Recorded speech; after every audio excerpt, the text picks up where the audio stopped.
everybody, and welcome to the Historical Sew-Along series, where we'll take you through the ins and outs of some simple historical sewing projects to build up your wardrobe and your hand skills. Maybe even both at the same time.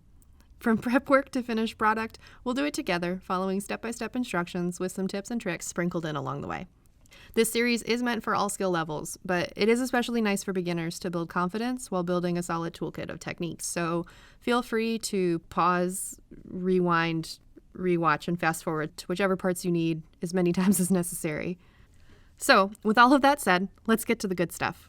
This is part 2 of a 3-part series where we are making a pocket. If you missed part 1, click on the link in the description below and then come back once you're ready. You all should have cut out your pocket front and back from last time, so grab your pieces and your supplies and let's get to work. To start, we need to keep our layers secure, so we're going to baste around the perimeter of the pocket about 1/4 of an inch or so in from the edge. Now, you might be tempted to cheat and just pin them together instead. But unless you want your hands and thread to get snagged by pin tips the whole time you're stitching, it's just not a good idea.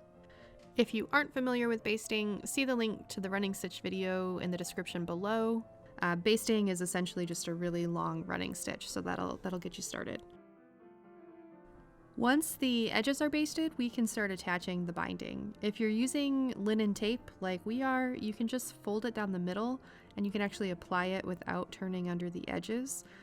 If you are using a fabric binding, you'll need to turn under the edges first before hemming it down. But either way, we're going to hem the binding to one side of the pocket on the curved edge. We're going to leave the top raw for now.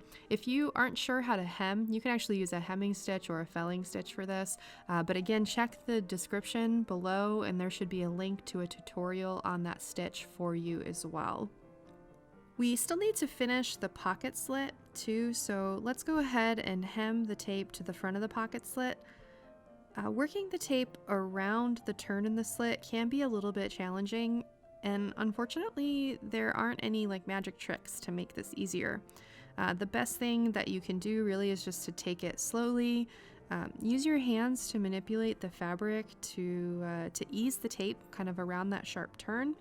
And you can fold or miter the tape at the peak of that cut as well, which can sometimes help. Really just play around with it to find what's the most comfortable for you that gives you the best results. All right, we are about halfway done with construction, so we're gonna go ahead and pause our project here for today.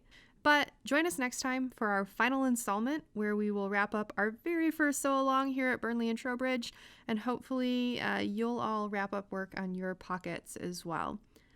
Thanks again for joining us, and as always, may your stitches be even and your needles be fierce.